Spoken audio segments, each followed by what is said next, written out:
The silence in Sunflower Park hits like a fist. I've worked plenty of night shifts before, warehouses where forklifts beep at 3 a.m., gas stations with their constant fluorescent hum, even that 3-month stint at the county morgue where the ventilation systems never quite masked the chemical smell. But this place?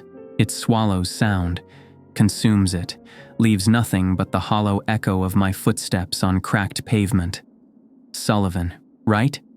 The park manager, Earl, according to the faded name tag pinned to his sweat-stained shirt, squints at me through yellowed teeth. His eyes dart toward the midway behind us, then back to me. Jake Sullivan? That's me. I shift my weight, duffel bag heavy on my shoulder. The late afternoon sun casts long shadows across the abandoned amusement park, turning the rusted Ferris wheel into a massive skeletal hand reaching for the sky. Earl hands me a ring of keys, each one labeled with masking tape in cramped handwriting. Office is there. He points to a squat concrete building with bars on the windows. Bathrooms around back. Don't use the one by the carousel, plumbing's shot. I nod, pocketing the keys. Anything else I should know?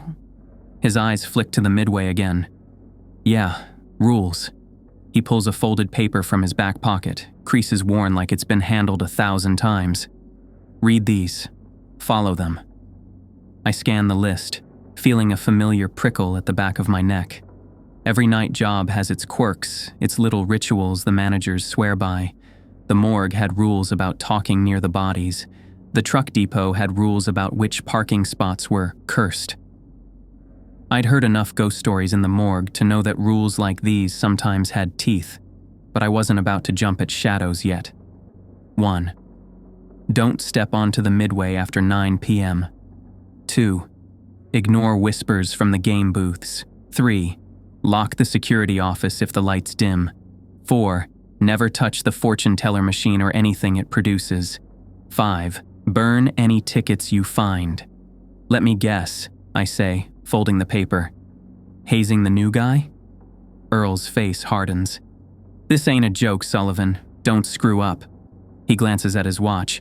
6 to 6, that's your shift. I'll be back tomorrow morning. Before I can ask anything else, he's walking away, keys jangling at his belt. His truck, a rusted Ford that's seen better decades, coughs to life in the parking lot, and then I'm alone. Just me and Sunflower Park. I shoulder my bag and head toward the security office. The door creaks open, revealing a space that smells of dust and forgotten lunches, a desk with a chipped mug, filing cabinet with one drawer hanging open, a busted Pac-Man arcade machine in the corner, screen dark, radio on a shelf, dial glowing faintly. The single overhead bulb flickers as I flip the switch, casting uneven light across the grimy linoleum floor. Home sweet home for the next 12 hours. I drop my bag on the desk, sending up a small cloud of dust. Papers scatter, revealing something metallic underneath. A badge, rusted at the edges. Next to it, a heavy-duty flashlight, the kind security guards favor. Both are labeled with the same name. Sam, Night Guard. I pick up the badge, running my thumb over the dent in its center. What happened to you, Sam? I mutter. The badge is scratched, like it was dragged across concrete. The flashlight isn't much better, deep gouges in the metal handle. I click the button. A strong beam cuts through the dusty air, but it flickers briefly, like the batteries are old. I curse, hoping it holds. Sam bailed fast. Bad sign, but I need this job. 3 months without steady work since the tech company in Wichita laid me off, and my savings are circling the drain. Night security at an abandoned amusement park isn't exactly IT work, but it pays. And after running back to Kansas when COVID hit, after promising Mom I'd help with Dad's medical bills, after avoiding her calls for months when the money ran out, I can't afford to be picky. I tuck Sam's flashlight into my belt, better than my dollar store junk. The Pac-Man machine catches my eye. I've always had a weakness for vintage arcade games, and the hours ahead look long and boring. I cross to it, wiping dust from the controls with my sleeve. The joystick moves stiffly, gritty with disuse. One game, come on, I mutter, smacking the side of the machine. Nothing happens, but I swear I feel a faint vibration, a low hum that travels up my arm and settles uncomfortably in my chest. I step back, suddenly aware of how the decay of this place seeps into everything. Even the air tastes stale, like it's been recycled through too many seasons of abandonment. I shrug it off. Just another weird job in a string of weird jobs. At 6:30 p.m., I decide to patrol the grounds. Might as well get the lay of the land while there's still daylight. I grab Sam's flashlight, spinning it like a toy gun before clipping it to my belt. "Nice one, Sam," I say to the empty office.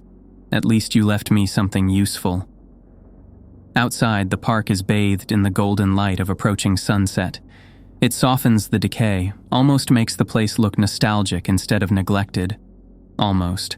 Up close, there's no hiding the warped boards, the peeling paint, the weeds pushing through every crack in the pavement. I follow the main path, past shuttered concession stands and silent ticket booths. The carousel sits frozen once. Bright horses now faded and chipped, their painted eyes staring blankly. Beyond it stretches the midway, lined with game booths, ring toss, balloon darts, basketball shots. Their canvas awnings sag like deflated lungs, breathing in and out with the occasional breeze. A faint hum buzzes from the ring toss booth, like static on an old radio. I shrug it off, probably just wiring, but my gut tightens. The air here smells different, rot mixed with lingering traces of popcorn and cotton candy, an artificial sweetness gone sour with time. At the end of the midway stands a fortune teller machine, its glass case housing an animatronic gypsy woman. Her painted face is cracked, red lips frozen in an eternal smile. The neon sign above her, "Madame Zora Knows All," is dark now. But I can imagine how it once buzzed and flickered, drawing in curious teenagers and couples looking for a laugh. I step closer, oddly drawn to the machine. The glass feels warm beneath my fingertips, warmer than it should be after sitting in the shade all day.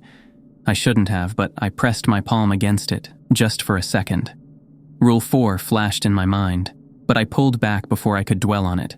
Never touch the fortune teller machine or anything it produces. Stupid rule. But something about the gypsy's painted eyes makes me uneasy, like they're following me as I back away.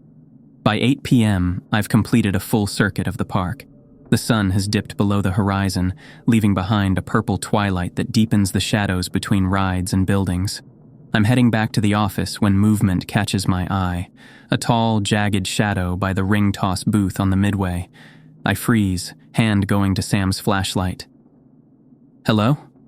My voice sounds thin in the empty park. No answer. I click on the flashlight, sweeping its beam across the midway. The shadow is gone. Nothing there but peeling paint and empty booths. Tall, jagged, not quite right. I swept Sam's flashlight, nothing but paint. My gut nodded, but I told myself, seen weirder. Back in the office, I settle in for the long night ahead. I turn on the radio, finding a station playing old Johnny Cash songs. The familiar rumble of his voice fills the small space, pushing back against the silence that seems to press in from outside. I prop my feet on the desk, flipping through a dog-eared magazine someone left behind. The radio crackles, cutting out mid-song. I adjusted the dial, but it only hissed louder, like it was laughing at me. After a moment, Johnny Cash's voice returns, but something about the sound quality has changed flatter, more distant. At 9:30 p.m., I hear it for the first time. A whisper, so faint, I almost mistake it for static on the radio. But it's not coming from the radio. It's coming from outside, from the direction of the midway. "Jake." I sit up straight, magazine forgotten. That was my name. Clear as day, a voice like sand in a throat. "Kids, maybe?" But the park is empty, the gates locked. I'd have seen anyone trying to sneak in. I turn up the radio. Johnny Cash's "God's Gonna Cut You Down," drowning out whatever I thought I heard. But between verses, it comes again, more insistent. "Jake, play." My heart kicks against my ribs. I cross to the window facing the midway, peering out into the darkness. The game booths are just silhouettes now, black cutouts against the night sky. Nothing moves. I slam the window shut, suddenly aware that I'd left it cracked open. The night air feels colder now, carrying a dampness that settles on my skin like sweat. Rule number 2, ignore whispers from the game booths. Just the wind, I tell myself, or my imagination, fueled by Earl's stupid list and the creepiness of being alone in an abandoned park. I've worked in a morgue, for Christ's sake. I'm not going to let some weird acoustics get to me, but I check that the office door is locked anyway. A soft scratching sound came from under the door, like something being pushed through. I find a ticket lying on the floor by the office door, as if someone slid it underneath. Yellowed with age, but the text is clear. Sunflower Park, 1 free game. I pick it up, remembering rule number 5. Burn any tickets you find. This is getting ridiculous. But I take out my lighter anyway, a habit left over from when I used to smoke and hold the flame to the corner of the ticket. It catches slowly, the paper curling as the fire spreads. As it burns, a low, hungry moan rises from the midway, like something in pain. The shadows by the booths shift, not with the wind, but with purpose, as if the ticket's destruction angered them. Just wind. Get a grip, Jake. I drop the burning ticket into the metal trash can and watch until it's nothing but ash. Midnight arrives, and with it, a new development. The overhead bulb begins to flicker, more insistently than before. On, off, like a visual Morse code I can't decipher. I remember rule number 3, lock the security office if the lights dim. Already done, but I double-check the door anyway. As I do, the radio cuts from Johnny Cash to static, a harsh burst of white noise that makes me jump.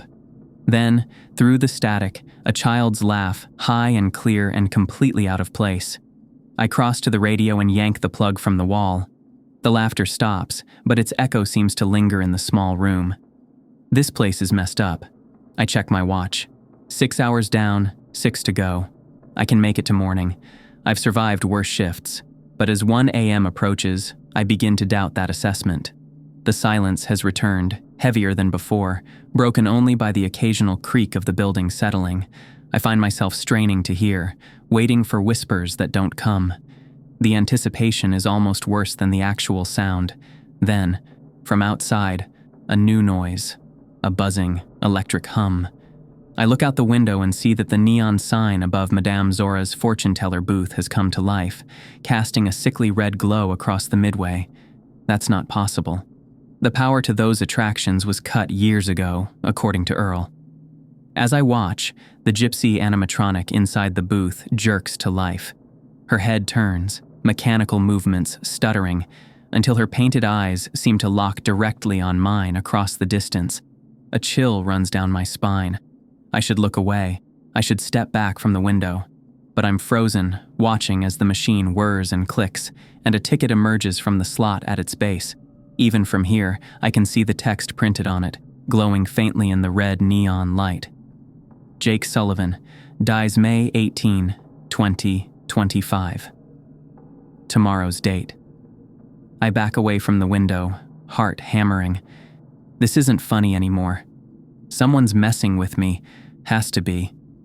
Maybe Earl or some local kids who get their kicks scaring the night guards. But deep down, I know that's not true. There's something wrong with this park, something that goes beyond pranks or hazing rituals. I pace the small office, trying to calm down, trying to rationalize what I've seen. When I pass the window again, I can't help but look out.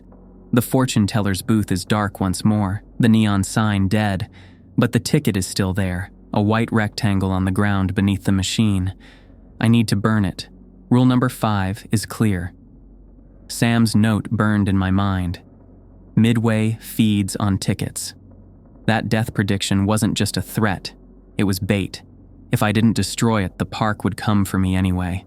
Rule 1 screamed to stay put, but staying safe meant dying later. Before I can think better of it, I unlock the office door and step outside. The night air hits me like a physical barrier, thick with moisture and the smell of decay. I click on Sam's flashlight, its beam cutting a path through the darkness as I approach the midway. Don't step onto the midway after 9 p.m. Rule number 1. I hesitate at its edge, where the main path meets the row of game booths. The ticket lies just a few yards away by the fortune teller machine. I could reach it in seconds, but something holds me back, an instinct I've been ignoring all night, now screaming at me to retreat. I take a step forward anyway, crossing the invisible boundary onto the midway. The air changes immediately, becoming colder, heavy with a presence I can't see but can definitely feel. 3 more steps and I'm at the fortune teller booth. The ticket is there, just as I saw from the window. The ticket pulsed faintly, like a heartbeat. My gut screamed to leave it, but Rule 5 was clear. Burn it. I hesitated, remembering the shadow's earlier movement. I bend to pick it up, my fingers brushing against the paper. Never touch the fortune teller machine or anything it produces. Rule number 4. Too late. As soon as my skin makes contact with the ticket, I know I've made a terrible mistake. The paper is warm, pulsing like something alive, and behind the glass, Madame Zora's crystal ball begins to glow, casting eerie blue light across her cracked face. Her painted lips part, and a whisper emerges, not from a speaker, but seemingly from the air around me. You touched me. I drop the ticket like it's burned me. Stupid mistake. I back away, but it's too late. The shadows around the game booths begin to move. Not shift with the wind or my flashlight beam. Move. They stretch and twist, detaching from the structures that cast them, becoming tall, thin figures that fray at the edges like smoke. The whispers return, but they're not whispers anymore. They're screams, distant at first, then closer, surrounding me on all sides. I run. My feet pound against the midway's wooden planks as I sprint back toward the office, but the shadows are faster, flowing across the ground like spilled ink. One surges ahead of me, rising up to block my path. I veer left, then right, but they're everywhere now. Something grabs my ankle. A hand impossibly cold, its touch burning like frostbite through my jeans. I cry out, kicking free, but not before feeling the skin beneath go numb. What the hell are they? I reach the office, slamming the door behind me and turning the lock with shaking hands.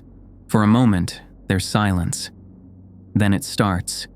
A soft scraping against the walls, like claws testing the building's strength. I back away from the door, breathing hard. My ankle throbs where the shadow touched me, the skin there already blistering with what looks like frostbite. This isn't happening. It can't be happening. I catch my reflection in the window, face pale, eyes too wide. I blink, trying to reset, to find some anchor in reality. I'm losing it. The scraping continues, more insistent now. I shine the flashlight around the office, looking for... what? A weapon? An explanation? What I find is a piece of paper, tucked under the desk where I wouldn't have seen it during my earlier inspection. I pull it out, unfolding a handwritten note in cramped, urgent script. Midway feeds on tickets. Rules keep you alive. It's signed simply, Sam. Sam wasn't a guard who quit. Sam was taken, and if I keep breaking the rules, I'm next. I stare at Sam's note until the words blur. Midway feeds on tickets. Rules keep you alive. My hands won't stop shaking. Outside, the scraping continues, like fingernails testing the walls for weakness. I should call someone. Earl, maybe. Or the police. But what would I say? Hello, officer? The abandoned amusement park is haunted. Shadow creatures tried to grab me. Oh, and a fortune teller machine predicted my death. Right. Straight to the psych ward. My phone shows no service anyway. Of course. The scratching stops abruptly. The silence that follows is worse expectant, like the pause between lightning and thunder. I press my ear against the door, listening. Nothing. Just the hollow echo of wind through empty rides. I check my watch. 1:27 a.m. 4.5 hours until dawn. My ankle throbs where the shadow touched me. I roll up my jeans to examine the damage. The skin is discolored, mottled with patches of white and blue frostbite, just as I feared. I've never seen it develop so quickly. I flex my foot, wincing. Still functional at least. I need to think. To understand what's happening. The rules. They're not arbitrary. They're survival instructions. I take out Earl's crumpled list, smoothing it against the desk. I've broken 3 of them already. Stepped onto the midway after hours. Listened to the whispers. Touched the fortune teller's ticket. Only one thing to do now. Follow the remaining rules religiously and pray I make it to morning. I check the office door again, locked tight. Windows secure. The overhead bulb still flickers occasionally, but not like before. I settle into the desk chair, Sam's flashlight clutched in my hand like a talisman. The silence stretches, broken only by the building's occasional creak. My eyelids grow heavy. Exhaustion hits me like a wave, but I know sleep meant death. I slap my face, pace the small office, and turn up the radio to stay awake. Johnny Cash's gravelly voice fills the room, keeping the silence at bay. At 2:15 a.m., the whispers return. Jake. Not from outside this time. From the Pac-Man machine in the corner. Its screen remains dark, but the cabinet vibrates slightly, humming with energy it shouldn't possess. Jake, play with us. I press my hands over my ears. Not real, I mutter. Not listening. Rule number 2. Ignore whispers from the game booths. Applies to arcade machines too, I decide. The whispers grow more insistent, multiplying into a chorus of raspy voices. They know things they shouldn't. My full name, my hometown, the tech company that laid me off, my mother's name. She's waiting for your call, Jake. She's worried. I want to scream at them to stop, but rule 2 is clear: ignore the whispers. I press my palms harder against my ears, muttering, not listening, not playing, to drown them out. The voices laugh, a sound like dry leaves skittering across pavement. A faint scratching echoes from the door like paper sliding. I check, but nothing's there. Yet. The park's testing me. I can feel it. I exhale shakily, lowering my hands. The silence returns, but it feels temporary, like the park is merely gathering its strength. During my earlier patrol, I'd found a faded brochure tucked between boards on one of the game booths. It had fallen to the ground when I'd tapped the wood, testing its stability. The brochure celebrated Sunflower Park's grand opening on May 18, 1985, featuring a woman named Elizabeth who was described as the park's resident fortune teller and visionary. The coincidence with tomorrow's date had seemed unremarkable then. Now, it feels ominous. At 3 a.m., I hear a soft thud against the office door, then another. I approach cautiously, flashlight raised.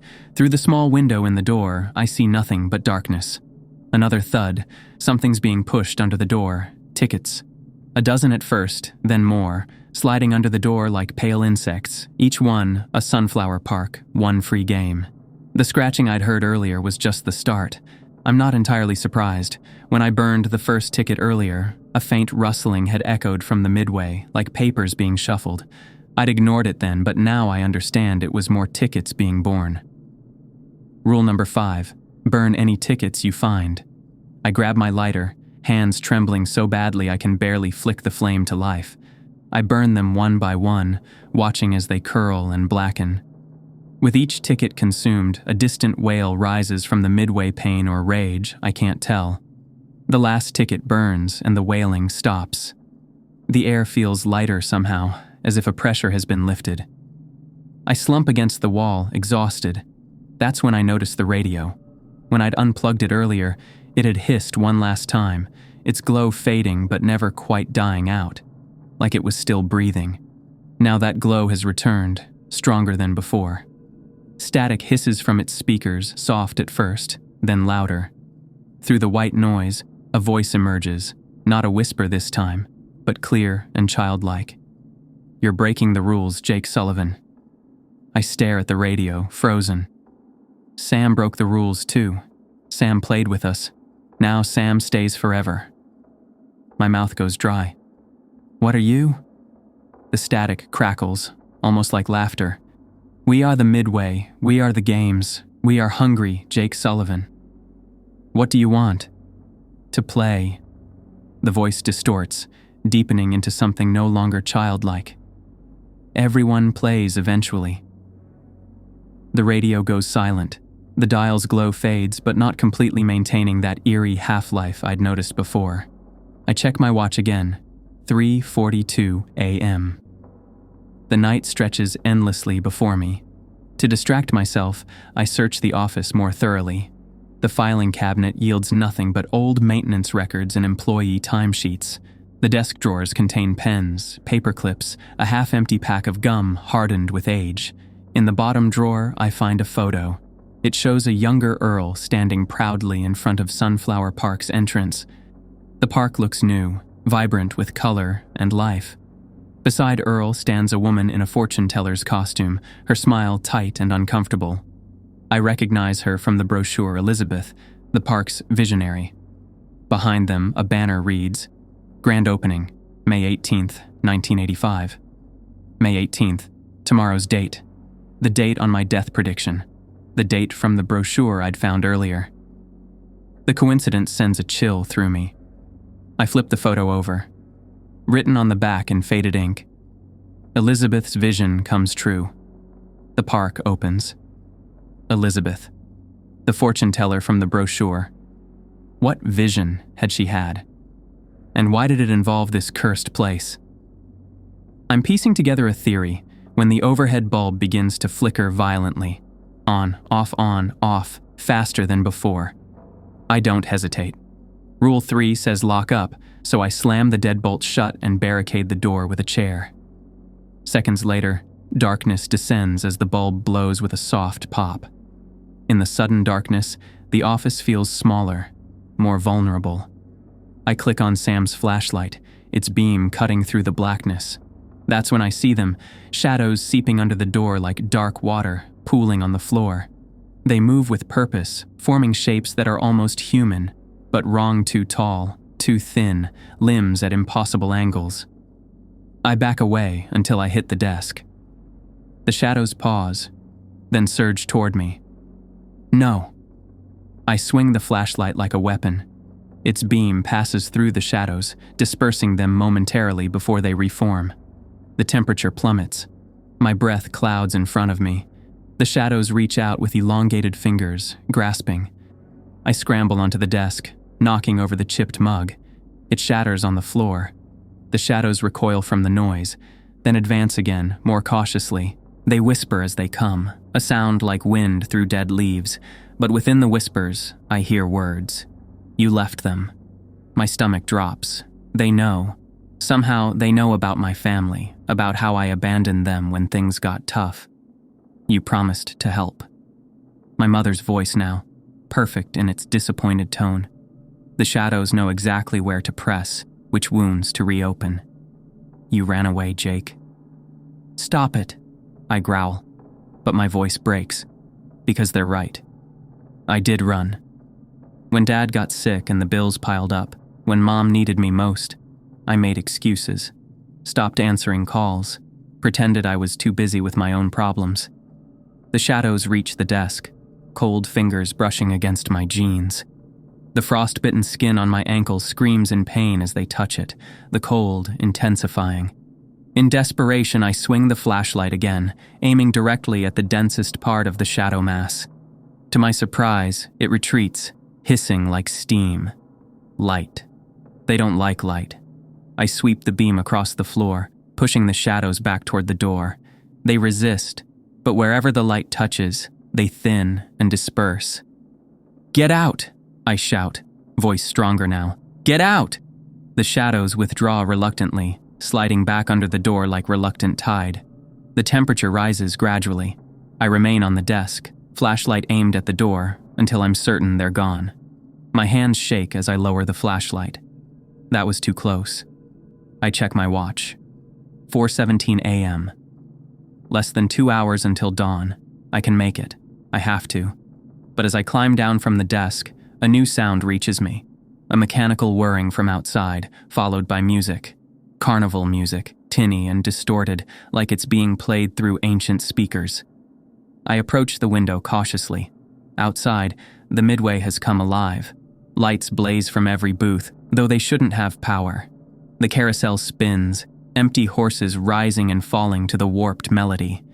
And at the center of it all, Madame Zora's fortune-teller booth glows brightest, its neon sign pulsing like a heartbeat. The park is fully awake now, and it's hungry. I watch, transfixed, as shadows dance between the booths, not formless masses like the ones that invaded the office, but silhouettes of people. Park visitors from decades past, perhaps, or something merely wearing their shapes. They move toward the fortune teller booth, each dropping something into the slot. Tickets. With each offering, the neon glows brighter, and Madame Zora's mechanical laugh echoes across the midway. Understanding dawns, cold and certain. The fortune teller is the heart of whatever haunts this place. It feeds on the tickets, on the promises of one free game that are never truly free. Sam's note makes sense now. Midway feeds on tickets.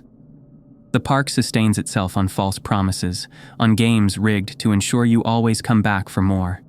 And I've been feeding it since I arrived. The realization is like ice water in my veins. The ticket I touched, the one predicting my death. It wasn't just a prediction, it was a claim. The park has marked me, and tomorrow it intends to collect, unless I can break the cycle.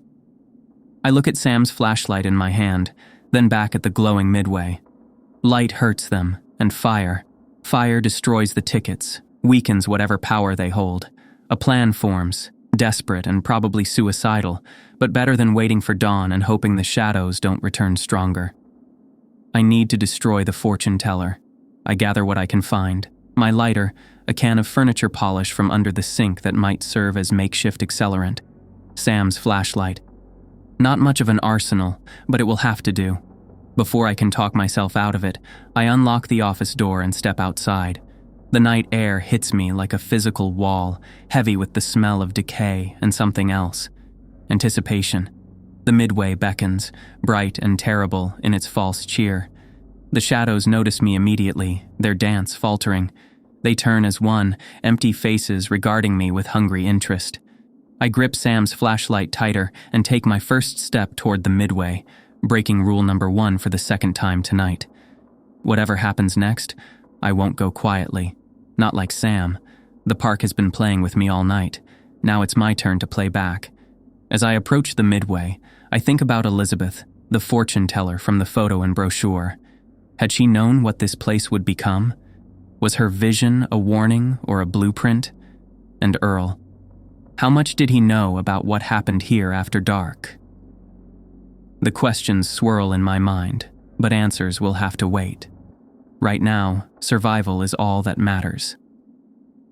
The fortune teller booth glows ahead, Madame Zora's painted eyes seeming to track my approach. Her mechanical arm raises, beckoning. I tighten my grip on Sam's flashlight and the can of furniture polish. The shadows part before me, curious rather than threatening for now. They're watching, waiting to see what I'll do. What I'll do is burn this place to the ground, starting with Madame Zora and her endless supply of death predictions. The midway boards creak beneath my feet as I advance. Each step feels like crossing a threshold I can never return from, but I've already crossed too many tonight to turn back now. The fortune teller's neon sign buzzes overhead, casting everything in a sickly red glow. Madame Zora knows all, it proclaims. Maybe she does. But knowledge isn't the same as power, and tonight, I intend to take back some power of my own. I'm their meal. The thought hits me with brutal clarity as I step onto the midway. Rule 1 had nearly killed me, but Sam's note was clear. Midway feeds on tickets. The fortune teller was the source, and waiting for dawn wouldn't stop it. It had marked me. I had to end this now, or I'd never leave ahead of me. The carnival booths glow with impossible light ring toss, balloon darts, milk bottles, games designed to separate customers from their money with the promise of prizes that were never worth the effort. Now I understand they were designed for something far worse. The shadow figures pause their macabre dance, turning toward me like predators scenting fresh blood. They don't move immediately, and I wonder if they're surprised by my boldness or simply savoring the moment. Their forms flicker and stretch, human-shaped but wrong, too tall, limbs too angular, fingers extending like smoke. You want to play? My voice sounds thin in the heavy air. Let's play. I sweep Sam's flashlight across them, creating a path.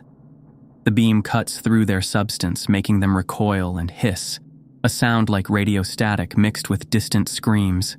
The beam was strong, but it flickered slightly, like the batteries were old. I made a mental note to grab spares from my car later. The shadows part reluctantly, reforming behind me as I pass. The fortune teller booth stands 50 yards ahead, its garish neon casting everything in sickly red. Madame Zora's animatronic form moves jerkily behind the glass, her mechanical head turning to track my approach. The crystal ball before her pulses with blue light, casting eerie shadows across her painted face. I grip my makeshift weapons tighter. The can of furniture polish feels pathetically inadequate now that I'm out here, but it's all I have. That, Sam's flashlight, and a desperate plan born of fear and exhaustion. A whisper brushes past my ear. Jake, stay and play. I ignore it, focusing on my destination. 20 yards now. The shadows are closing in, their cold presence raising goosebumps on my skin. Something catches my ankle, an icy grip that burns like liquid nitrogen. I cry out, kicking free, but not before feeling the skin blister with instant frostbite. I stumble, nearly falling, and swing the flashlight in a wide arc that momentarily disperses the closest shadows. Back off, I shout, more from pain than courage. 10 yards. The fortune teller's booth looms before me, Madame Zora's painted smile mocking my efforts. Her mechanical arm raises, pointing directly at me. Your fortune awaits, Jake Sullivan. Her voice crackles from ancient speakers. One free game. The ticket slot below the glass case glows, inviting. I can see tickets piled inside. Dozens, maybe hundreds, yellowed with age but still radiating a strange energy I can feel even from here. 5 yards, almost there. A shadow lunges, faster than the others. I dodge, but not quickly enough. Icy fingers rake across my back, tearing through my jacket and shirt. The cold burns deep, like claws of frost carving into my flesh. I scream, more from shock than pain. The cold is so intense it short-circuits normal pain responses. I stumble forward, falling against the fortune teller's booth. The glass is warm beneath my palms, unnaturally so, pulsing like something alive. Madame Zora's eyes, glass beads that should be lifeless, seem to gleam with malicious intelligence. You broke the rules, Jake Sullivan, she says, her mechanical voice distorting. Now you must pay. I don't think so, I gasp, fumbling with the can of furniture polish. My fingers are clumsy with cold and fear, but I manage to direct the nozzle toward the ticket slot. I spray, soaking the pile of tickets inside, then flick my lighter. For a terrible moment, nothing happens. The flame wavers in the breeze, threatening to go out. Then the accelerant catches, and fire blooms inside the fortune teller's booth. The flame flickered, briefly turning an unnatural shade of blue before consuming the tickets. The shadows wailed, but for a moment, they seemed to grow stronger. The reaction is immediate and violent. Madame Zora's mechanical body jerks and spasms as flames engulf the tickets. Her recorded laugh distorts into a scream that sounds far too human. The crystal ball's light flares blindingly bright, then shatters with a sound like breaking ice. Around me, the shadow figures writhe and shriek, their forms stretching and contorting in apparent agony. The temperature drops further, my breath clouding heavily before me. They're fighting back, trying to extinguish the flames with their cold.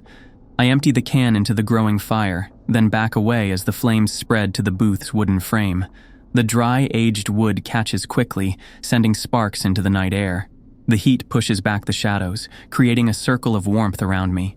For a moment, I think I've won. The fortune teller booth is fully engulfed now, Madame Zora's form blackening within her glass case. The shadows retreat further, their screams fading. Then I see it. A ticket, untouched by the flames, floating out from the burning booth.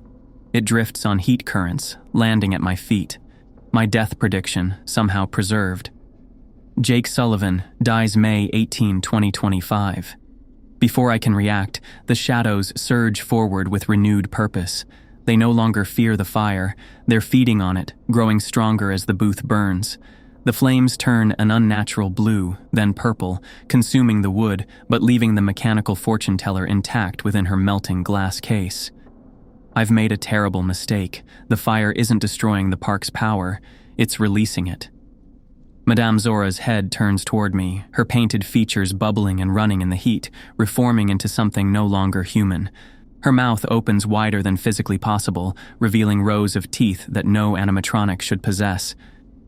"You cannot destroy us, Jake Sullivan." Her voice booms, no longer mechanical but deep and resonant, shaking the ground beneath my feet. "We are the midway. We are eternal." The shadows converge, forming a wall of darkness that cuts off my retreat. I spin in a circle, looking for any escape route. There is none. They've surrounded me completely. In desperation, I grab the death prediction ticket and flick my lighter again. The paper catches, burning bright in my fingers. I hold it up like a talisman. "You want to feed?" I shout. "Feed on this." The burning ticket flares with sudden, blinding intensity. The shadows recoil, their screams rising to a pitch that makes my ears ring. Madame Zora's inhuman face contorts with what might be pain or rage. I drop the burning ticket as it sears my fingers. It doesn't fall, it hovers, suspended in midair, burning without being consumed. The flames spread outward in a perfect circle, creating a barrier between me and the shadows. An opening appears in their ranks. Without hesitation, I run for it, sprinting back toward the security office. Behind me, the fortune teller booth collapses in a shower of sparks and twisted metal. Madame Zora's scream follows me, a sound of ancient fury that chills my blood despite the heat of the flames. I reach the office, slamming the door behind me and turning the lock. For a moment, there's silence. Then the walls begin to shake. The floor trembles, cracks spider webbing from the center, like something's clawing up. I'd heard faint rustling before, like tickets moving underground. It starts as a tremor, barely perceptible, then grows, rattling the windows in their frames. The filing cabinet topples with a crash. Cracks appear in the ceiling, raining dust and plaster. The concrete floor beneath my feet vibrates with increasing intensity. The park is fighting back. I brace myself in the doorway, the safest place during an earthquake, if that's what this is. But I know it's not natural. The park is trying to tear down the office, to get to me. The shaking intensifies. A chunk of ceiling crashes down, narrowly missing me. The windows shatter inward, sending glass shards flying across the room. Cold air rushes in, carrying the scent of smoke and something else. Rot, decay, the smell of graves disturbed. Through the broken windows, I see the midway transforming. The game booths twist and warp, wood splintering as they reshape themselves into grotesque parodies of their former structures. The carousel horses break free of their poles, animated by invisible forces, their painted eyes now glowing with malevolent light. The entire park is coming alive, becoming a single organism bent on my destruction. I check my watch. 4:45 a.m. Just over an hour until dawn, if I can hold out that long. A new sound cuts through the chaos, a low, rhythmic thumping, like a massive heartbeat. It's coming from beneath the floor. The cracks in the concrete widen with each pulse, revealing darkness below.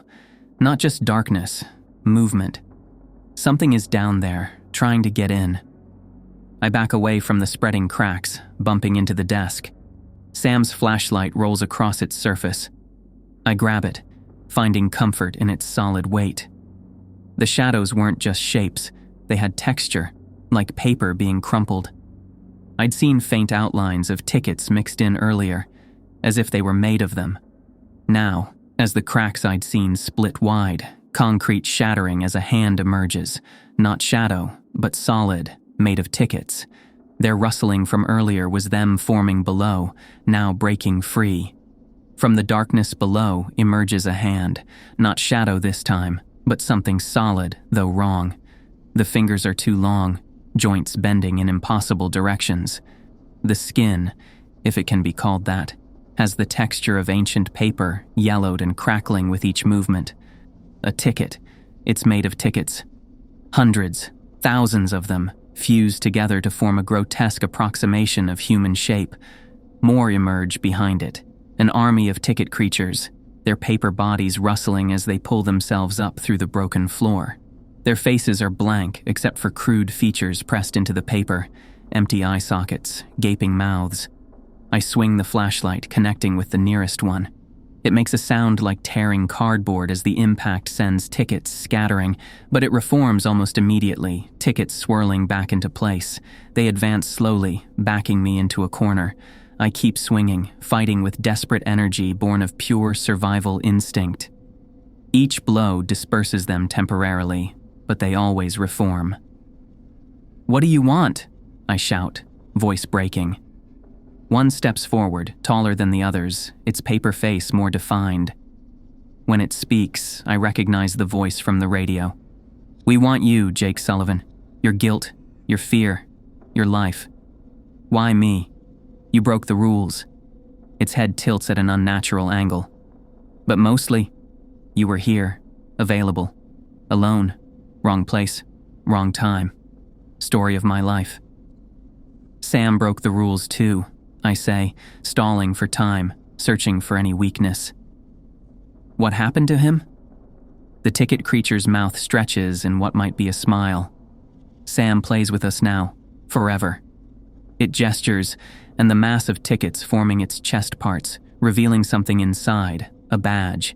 Sam's badge, embedded in the creature's paper body like a grotesque trophy. Rage burns through my fear. "You killed him. We played with him," it corrects, "as we'll play with you." They close in further. My back hits the wall. Nowhere left to retreat. Then I notice something, a faint lightening of the sky through the broken windows. Pre-dawn, still an hour from true sunrise, but the darkness is no longer absolute. The ticket creatures notice it too.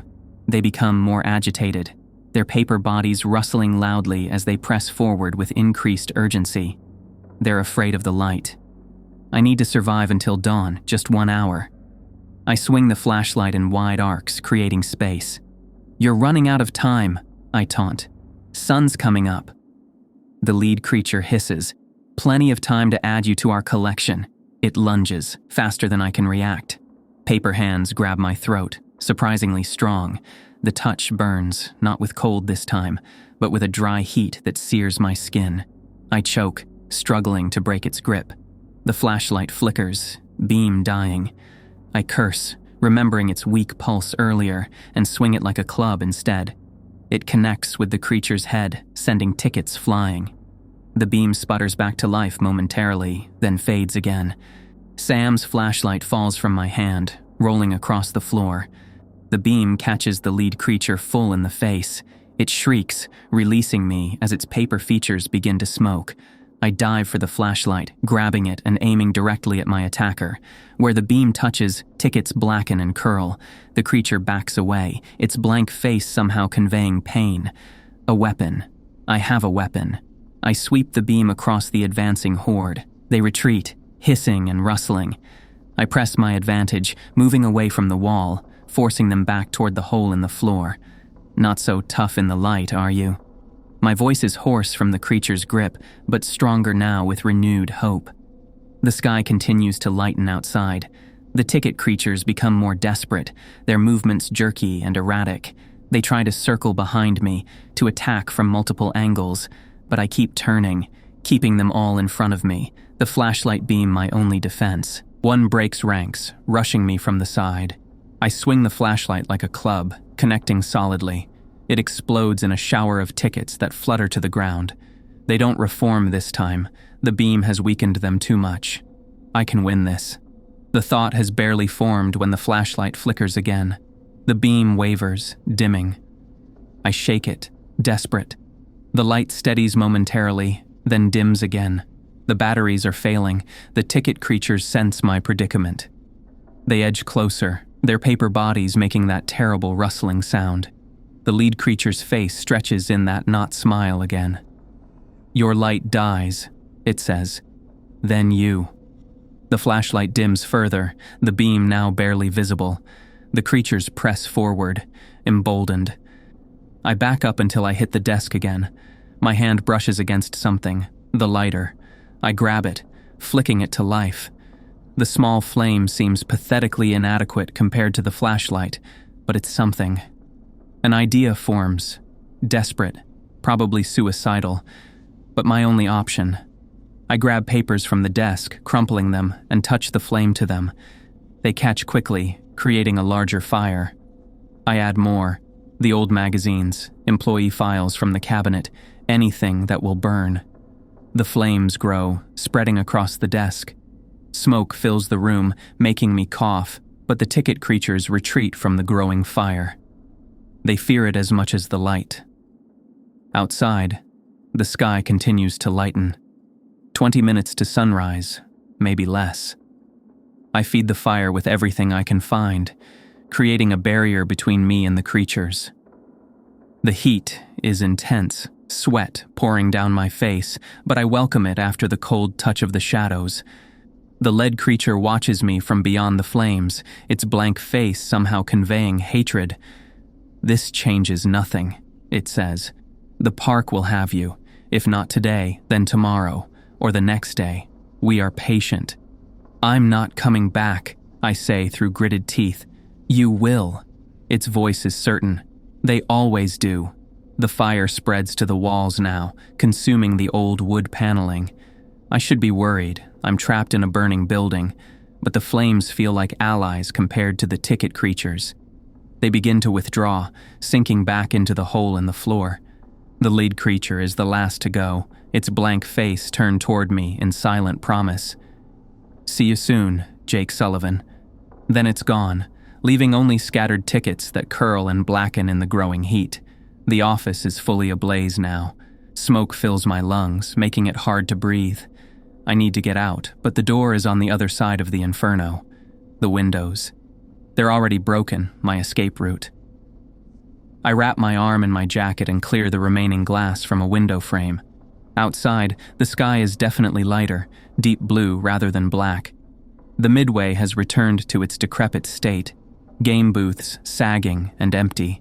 No sign of the animated carousel horses or the twisted structures from earlier. The fortune teller booth is a charred ruin, Madame Zora's mechanical form, a blackened skeleton within melted glass. I climb through the window, cutting my hand on a shard of glass I missed. The pain is sharp but clean. Real pain, not the supernatural cold of the shadows or the burning touch of the ticket creatures. I stumble away from the burning office, expecting at any moment to feel paper hands grabbing me or icy shadows enveloping me. But nothing comes. The park is quiet except for the crackling of flames. I reach the main path and keep going, not looking back. The entrance gates loom ahead, padlocked but easily climbed in my desperate state. I scale them awkwardly, wincing as my injured hand and frostbitten ankle protest. On the other side, I finally turn to look back at Sunflower Park. The security office is fully engulfed now, flames reaching into the lightening sky. Beyond it, the midway sits in eerie stillness, game booths like sentinels watching my escape. For a moment, I swear I see figures moving between them, tall, thin shadows that pause to watch me. But as the first true rays of sunlight break over the horizon, they vanish like morning mist. I make it to my car, hands shaking so badly I can barely get the key in the ignition. As the engine rumbles to life, I glance at the clock on the dashboard. 5:55 a.m. 5 minutes to the end of my shift. I survived. But the fortune teller's prediction echoes in my mind. Jake Sullivan dies May 18th, 2025. Today. The day has just begun. I pull out my phone. Service has returned now that I'm away from the park. I should call someone. The fire department at least, though the blaze seems contained to the office. Earl, to tell him I'm done, though that seems inadequate given what happened. Instead, I find myself calling a number I've been avoiding for months. Jake? My mother's voice, thick with sleep, but instantly alert. Is everything okay? It's so early? Hey, Mom, I say, voice cracking. I'm sorry. For everything. For not being there when Dad got sick. For running away. Silence on the line then. Jake, what's happened? Are you hurt? I'm okay. I lie, looking down at my frostbitten ankle, my burned and cut hand. I needed to tell you that I'm sorry and I'm coming home. Today." "Of course," she says, relief evident in her voice. "You know you're always welcome home." After we hang up, I sit in the car, watching the sun rise fully over Sunflower Park. The flames have died down, the security office now just smoldering ruins. In the daylight, the park looks pathetic rather than menacing, just another failed business rotting away in rural Kansas. But I know better. I know what waits in the shadows between the game booths, what hungers behind the fortune teller's painted smile. I put the car in drive and pull away. In the rearview mirror, I see a figure standing by the entrance gates. Earl arrived for the morning shift change. He watches my departure, face unreadable at this distance. I should stop, explain what happened. Instead, I press the accelerator harder. The midway was gone, and I didn't look back.